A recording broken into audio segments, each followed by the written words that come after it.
Mais ce qui est intéressant, on a même mis l'extrait dans le spot qui passe pour 2022, c'est que les gens ne partaient pas.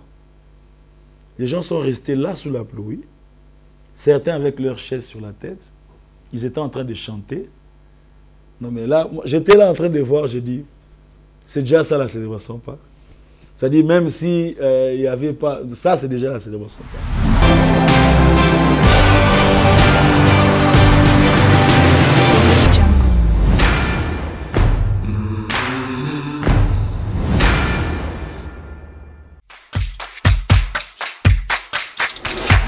Bonjour Mbote. Je suis Henri Papa Moulaja, artiste musicien.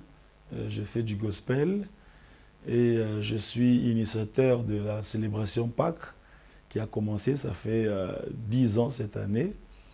Et je suis aussi pasteur responsable de la communauté chrétienne Souffle de Vie. Et j'ai écrit aussi des livres. Donc j'ai déjà publié 2 ouvrages sur la louange et l'adoration. Voilà un peu, je suis pasteur, chanteur, marié, voilà. Donc voilà ce que je suis, congolais aussi. Merci beaucoup. L'idée m'est venue après observation. Et j'ai constaté que les enfants de Dieu, on se réunissait autour de plusieurs événements chrétiens, d'événements historiques. Mais la Pâques, oui, c'est vrai que dans des églises, on faisait allusion à ça. Il y avait Dimanche de Rameaux, il y avait Noël, mais la Pâques, c'est comme s'il n'y avait pas vraiment un moment consacré à ça. Alors c'est là que l'idée a germé par la grâce de Dieu. Et je me suis dit, pourquoi ne pas réunir tous les enfants de Dieu, rien que pour célébrer la mort et la résurrection de Jésus-Christ. C'est là que la célébration Pâques est venue. Et l'idée n'était pas que je sois seul sur le podium ou qu'on soit seul avec le groupe. L'idée était vraiment qu'on puisse être nombreux, qu'il y ait beaucoup de chantres pour célébrer cette grande résurrection. L'idée également aussi de marquer la réunification de l'Église au-delà de nos dénominations. Nous tous, nous avons comme point commun la Seigneurie de Jésus, sa mort et sa résurrection. C'est ça vraiment l'idée qui est montée dans mon esprit. Et on a commencé en 2012. Et aujourd'hui, nous sommes dans nos 10 ans de la célébration. Bon, j'ai retenu que d'abord, c'était un projet de Dieu. Et puis, j'ai retenu également que les enfants de Dieu cherchaient ça, en fait. Ils voulaient ça. Parce qu'au bout de 10 ans, célébration Pâques est devenue un rendez-vous vraiment des chrétiens. Je voulais dire incontournable en ce qui concerne la Pâques. Et donc, je bénis le Seigneur d'avoir pensé à moi en m'inspirant et en me choisissant comme canal moyen par lequel aujourd'hui la Pâques, ça ne se fait plus seulement à Kinshasa. On a déjà fait plusieurs fois la célébration Pâques Brazzaville. On a aussi fait la célébration Pâques Lubumbashi. Et ça se fait aussi en Afrique du Sud. Et plusieurs autres chrétiens congolais dans le monde ont pris l'initiative le jour de Pâques. Certains m'invitent, mais je ne peux pas être partout à la fois. Et donc je leur dis, c'est la Pâques célébrée et l'essentiel est que Christ soit élevé. Et c'est ce qui m'encourage et je bénis vraiment le Seigneur pour ça. Cette année, il y a une note spéciale, comme je suis en train de le dire, c'est 10 ans. 10 ans, ça se fête. 10 ans, ça doit être vraiment, comme on dit, waouh. On est en train de se battre pour que ce soit vraiment comme ça. 10 ans, ça doit marquer, ça doit rester. Et il y aura plusieurs participations. Nous aurons le groupe Adorant l'Éternel, donc Pasteur Atoms et tous les Gaëls. Nous aurons Papa Deningonde. Nous serons avec Fiston Boui, Michel Makenda. Nous serons avec Papa Franck Moulaja, Papa Moïse Matuta, Papa Mike Flore, et la sœur Eunice Manianga. Il y aura plusieurs chants de l'Éternel. Et donc, ce sera vraiment un grand rendez-vous. Je voudrais que personne ne puisse manquer ce grand rendez-vous. Cette année, il n'y a pas une chanson qui est sortie parce qu'on hésitait un peu en fait aussi. Hein. On se disait, est-ce qu'il y aura fermeture? Parce qu'en 2020, par exemple, on avait fait les affiches, on a imprimé, on a booké les artistes, on a parlé avec certains. Certains ont même réservé leurs billets. Et puis, paf, on a fermé, on a empêché. Alors, cette année, on se disait, est-ce que... Bon, on n'a pas voulu faire des chansons, mais certainement, il y aura une chanson après la célébration. Alors, merci beaucoup. Bon, je ne suis pas le premier chantre. Non, il y en a beaucoup qui m'ont précédé. Et je ne me suis pas décidé moi-même de me lancer comme ça. En ce qui concerne les responsabilités comme pastorales, on ne se lance pas par choix, par décision. On se lance beaucoup plus par appel et par vocation. Et donc, depuis un certain temps, l'appel était en train de monter. Et je me disais, bon, il ferait mieux que je sois beaucoup plus chantre. Mais quand Dieu t'appelle, à un certain moment, il faut répondre. Et donc, c'est monté dans notre esprit jusqu'à ce que, bon, on a fait toutes les formations qu'il fallait. Ce n'est pas encore fini, on continue toujours à apprendre. Et en 2018, nous avons été consacrés au ministère et nous dirigeons l'œuvre qui se trouve à Limete. Par la grâce de Dieu, on essaie de combiner, et on essaie de travailler sur l'agenda pour rester en même temps artiste et en même temps pasteur d'église. Les deux sont d'abord des appels. Les deux exigent aussi la consécration, aussi bien pour chanter que pour apporter la parole. Il faut avoir été appelé et consacré et oint pour ça. Et donc, ce qui nous aide, c'est beaucoup plus la planification en termes d'agenda, comme j'avais dit. Donc, je sais que, par exemple, tel jour, j'ai rendez-vous à Mbote en tant qu'artiste chantre. Et puis, les après-midi, j'ai, par exemple, le séminaire à Matete en tant que pasteur. Et donc, je me prépare déjà par rapport à ça. Et la planification nous aide à faire en sorte que l'un ne puisse pas prendre le dessus sur l'autre. Et surtout que les deux éléments se font dans l'église. Et la louange, l'adoration et la prédication, ça suit le mouvement de l'église. Et donc, du coup, ça nous permet à faire en sorte que les deux puissent plutôt se compléter au lieu que l'un puisse prendre le dessus sur l'autre.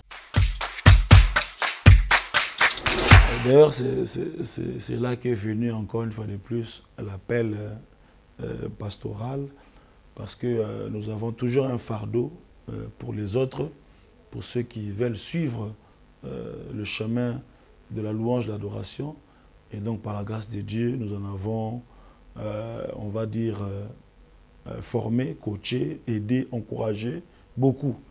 Beaucoup en tout cas. Je fais partie de ces chantres qui, vraiment, par la grâce de Dieu, ont fait beaucoup de featuring déjà, avec des gens qui n'étaient peut-être pas très connus du grand public. Et donc, je l'ai fait plusieurs fois, à plusieurs reprises. Et nous avons également eu des moments où on faisait carrément des formations de conducteurs de culte vers les années 2010, 2011, par là. On faisait des formations, il y avait toute une école qu'on appelait Rema Worship. Et là, il y a beaucoup de chantres, beaucoup de conducteurs de culte qui sont sortis de là. Et donc, jusqu'à aujourd'hui, on continue à faire ce travail pour permettre à ce que ceux qui sont appelés à conduire la louange et l'adoration soient équipés pour rendre à Dieu un travail de qualité. Bon, il faut toujours faire la part des choses, hein. Il y a toujours un côté planification, un côté business. Déjà, dès que vous faites un travail où il y a des droits, où il y a des contrats, etc., je crois qu'il faut quand même s'organiser dans ce sens. Donc, tout dépend de l'artiste. Quand est-ce qu'il sait s'organiser de manière à ce que le business ne puisse pas l'emporter sur l'œuvre de Dieu. Il faut toujours qu'il y ait de l'équilibre. Mais la partie organisation, planning, business, stratégie, etc., ce n'est pas mauvais non plus. Ça permet à chaque artiste de faire son travail comme il se doit et de se faire respecter aussi en tant qu'artiste. Bon, je respecte son point de vue, je respecte sa façon de concevoir, il a certainement des arguments qui l'amènent à aller dans ce sens. Mais aussi, il y a aussi l'aspect profession. L'aspect profession qui fait que, bon, si quelqu'un, par exemple, ici, à Kinshasa, qui a étudié à l'INA, Institut national des arts, il a fait, par exemple, la musique, ou bien la guitare, ou le chant. Et donc, professionnellement, c'est son travail. Et donc, je ne pense pas que ce soit mauvais qu'on pense à lui et en lui donnant une enveloppe. Et ce n'est pas non plus mauvais qu'on lui demande ses conditions. Et donc, s'il demande ses conditions, il ne perd pas sa grâce ni son onction, parce que l'onction, c'est le Saint-Esprit qui le donne, et c'est Dieu qui donne. Et dès que tu respectes le chemin de Dieu, je crois que tu resteras sur... Il y a plusieurs éléments qui font perdre l'élan, la communion avec Dieu. Et ce n'est pas seulement le fait de faire respecter ses droits en exigeant que les conditions soient remplies. Voilà. Donc, sinon, chacun a sa manière de voir les choses. Et l'essentiel est qu'on puisse consciemment savoir que nous servons le Seigneur et que nous sommes sur le chemin qu'il a tracé pour nous. Bon, comme je ne maîtrise pas trop cette affaire, je ne sais pas trop donner mon point de vue. C'est difficile que je donne un point de vue sur quelque chose que je ne maîtrise pas. Vous voyez, c'est des déclarations. Et chacun est libre de faire des déclarations. Mais tant que je ne maîtrise pas trop bien les tenants et les aboutissants, je ne sais pas trop me prononcer là-dessus. Bon, l'objectif principal, c'est de conduire le peuple de Dieu dans la présence de Dieu par la louange et l'adoration. Et la musique chrétienne est une musique d'édification. C'est une musique de louange, d'adoration. C'est une musique pour l'Église. C'est une musique du culte. C'est un support d'adoration. Lorsque quelqu'un veut adorer le Seigneur, veut lui exprimer sa reconnaissance, il écoute la musique et la musique est un tremplin. C'est pourquoi la musique chrétienne dispose même l'atmosphère. Quelqu'un qui était découragé, qui était déçu, qui était déprimé, il écoute une musique qui le réconforte, qui l'édifie et qui le place dans le contexte de la présence de Dieu.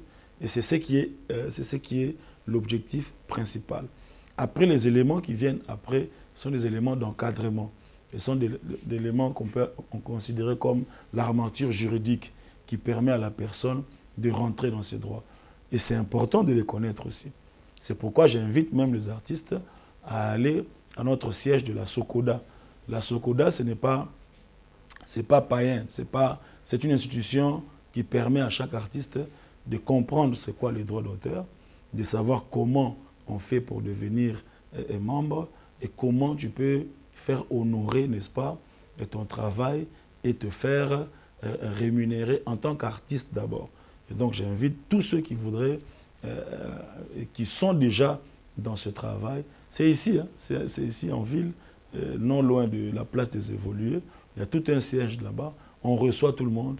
Tu dis que tu es artiste et tout ça, tu viens et puis on t'explique tes droits. C'est important parce que dans chaque structure, il y a des droits et des obligations. Et donc c'est important que chacun puisse avoir des informations qu'il faut pour pouvoir le sécuriser aussi dans son travail. Bon, Gaël est une structure organisée, à moins qu'on fasse, qu'on puisse avoir l'autorisation de parler de tout ce qui est droit d'un groupe. Mais je ne pense pas que nous soyons, ni vous ni moi, en droit de pouvoir dire à tout le monde qui gère les droits, etc. Et je crois que ceux qui nous suivent ont plus besoin d'écouter la musique de Gaël et d'être bénis par cette musique que de savoir ce qui se passe dans les droits et tout ça. Ce sont des informations d'organisation. Et ceux qui sont bénéficiaires et ceux qui gèrent, ils savent ce qu'ils sont en train de faire. Bon, c'est un peu... En fait, l'affaire des droits dans notre pays, surtout dans un groupe, parce que moi, dans Gaël, je n'étais pas administrateur, vous voyez. Et donc, il y a une tête qui engage Gaël, qui était Papa Alain, et aujourd'hui, il y a toute une structure qui engage Gaël. Et je ne pense pas que je dois aller chercher savoir mes droits, parce que je sais un peu plus ou moins les difficultés qu'il y a dans notre corporation. Et je sais que ce sera difficile que les choses soient bien faites. Et je sais que des choses qui datent, parce que quand vous parlez de Gaël, vous parlez d'un travail qui date de plus de 20 ans. Un travail de plus de 20 ans. Et aujourd'hui, je ne sais pas revenir pour dire, parce que je sais que c'est déjà difficile. Moi-même, là, dans ce travail où nous sommes en train de faire, nous sommes en train de souffrir sérieusement. Et donc, je ne sais pas encore rentrer pour dire dans mes droits. Non, c'est un travail difficile. Je bénis le Seigneur qui a permis que je sois dans Gaël. Si je n'étais pas dans Gaël, je n'allais pas suivre cette filière que j'ai suivie et arriver là où je suis arrivé. Je crois que c'est la plus importante des choses. Au lieu de revendiquer, de chercher, c'est une démarche très difficile. Ah, il y a beaucoup de choses, déjà en 2019, célébration Pâques 2019, nous avons tout fait, la pub, la communication. On est arrivé le jour J, c'était au parking du Grand Hôtel, et puis on a installé les instruments, on a commencé, et puis il y a eu les gouttes de pluie. Après, il y a une forte pluie. Mais ce qui est intéressant, on a même mis l'extrait dans le spot qui passe pour 2022, c'est que les gens ne partaient pas. Les gens sont restés là sous la pluie, certains avec leurs chaises sur la tête, ils étaient en train de chanter. Non mais là, j'étais là en train de voir, j'ai dit, c'est déjà ça la célébration Pâques. C'est-à-dire même si il n'y avait pas, ça c'est déjà la célébration Pâques. Et ça m'a beaucoup marqué. Les gens ne partaient pas. Et ce qui est drôle, c'est que dans d'autres communes, il ne pleuvait pas. Ça fait que les gens continuent à venir, en fait. Ils trouvaient la pluie à Gombe, ils continuent à venir sous la pluie. Et la pluie s'est arrêtée vers 16h30. On a remis l'installation. On a refait la célébration. Il y a des images sur YouTube. Célébration Pâques 2019. C'est parmi les meilleures célébrations. Donc, on est allé jusqu'à presque 22 heures. Et on avait vraiment une très belle célébration. Et donc, ça, c'est l'un des éléments incroyables qui nous marque. Et après, il y a beaucoup d'autres. Ah, beaucoup. Déjà, 2019, toujours, il y avait El Georges. Hein, c'est parmi les grandes prestations de El Georges. Et nous sommes allés avec lui à Lubumbashi. Et donc, il a fait un travail extraordinaire. Je me rappelle à Lubumbashi, il y a des enfants qui sont montés sur le podium, qui rappaient, qui faisaient toutes les phrases de El Georges. Et c'était extraordinaire. Nous sommes allés avec El Georges toujours et Trina, la sœur Trina, à Brazzaville et à Lubumbashi, toujours dans le cadre de la célébration Pâques. C'était vraiment extraordinaire. Et il y a plusieurs, je me rappelle, du couple Bouloba. Ils ont fait la première célébration Pâques. C'était à l'hôtel Vénus. C'était, oh les gens, parce que là ils chantaient des chansons de la Pâques. Hein.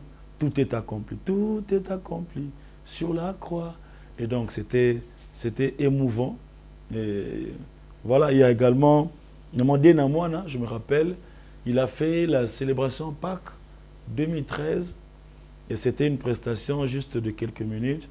Et en 2019, elle est revenue et elle a fait vraiment un grand travail. Il y a aussi Maman Laure Mbongo, il y a le groupe Gaël, on était avec le pasteur Yannick Ntumba, il y a l'évangéliste Matuta Moïse, il y a Mike Flore, il y a plus, en tout cas presque tout le monde est déjà passé. Hein. Il y a Maman Laure Mbongo qui a fait une belle prestation. Il y a Maman Nadège. Maman Nadège, en 2019, elle a fait une louange parce qu'on la connaît dans des chansons un peu calmes et tout ça. Mais en 2019, elle est venue avec la casquette de la louange. Mais c'était une louange forte, vraiment. Une louange forte et ça nous a beaucoup marqué. Donc il y a plusieurs artistes comme ça. En 10 ans, on ne sait pas tout résumer, mais en 10 ans, nous gardons de très beaux souvenirs. Il a déjà été là, le pasteur Mike, plusieurs fois d'ailleurs.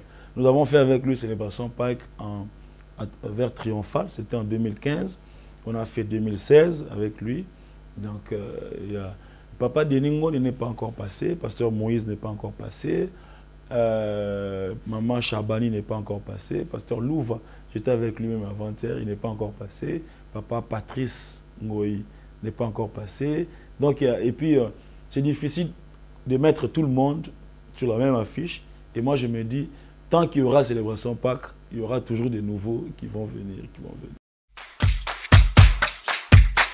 Alors, célébration Pâques 2022, attendez-vous déjà à des moments de louange, d'adoration, inoubliables, parce que notre Dieu est déjà un Dieu de surprise. Et donc, quand c'est un rendez-vous de Dieu, il y aura certainement de bonnes surprises. Attendez-vous également à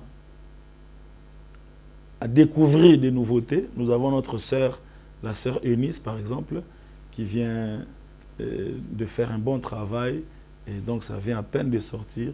On était dans une émission avant-hier, elle disait « Ah, s'il y avait célébration en 2020, je n'allais pas être là. » Vous voyez? Donc le confinement, les malheurs des uns fait le bonheur des autres et vous allez découvrir cette sœur. Il y a également un frère qui est venu d'Angola, il s'appelle Francesco de Cheta, il chante en portugais. Vous allez les découvrir. Nous avons un chanteur qui était là aussi en 2019 et qui revient en 2022. Il est ivoirien, il s'appelle Excel. On l'appelle le chanteur Excel. Il chante merveilleusement bien. Il sera encore là en 2022. Et donc, voilà, nous gardons des bonnes surprises. Il y a Fiston Bouilly, l'homme des surprises. Il y a Gaël. Il y a Papa Franck Moulaja. Et donc, il y a Michel Bakenda. Et donc, nous allons bénir le Seigneur. Il y a moi-même aussi, on va chanter Tembesili. Il y a un Dieu dans les cieux. Donc, je suis convaincu que nous passerons vraiment des bons moments dans la présence de Dieu. Merci. Nous serons à l'Athénée de la Gombe. Athénée de la Gombe. Parce que plusieurs fois, on l'a fait au parking du Grand Hôtel. Mais là, le parking, on est en train de construire. Et donc, nous traversons juste la rue et nous serons à l'Athénée de la Gombe le 17 avril à partir de 14 h. Nous commençons notre célébration Pâques 2022.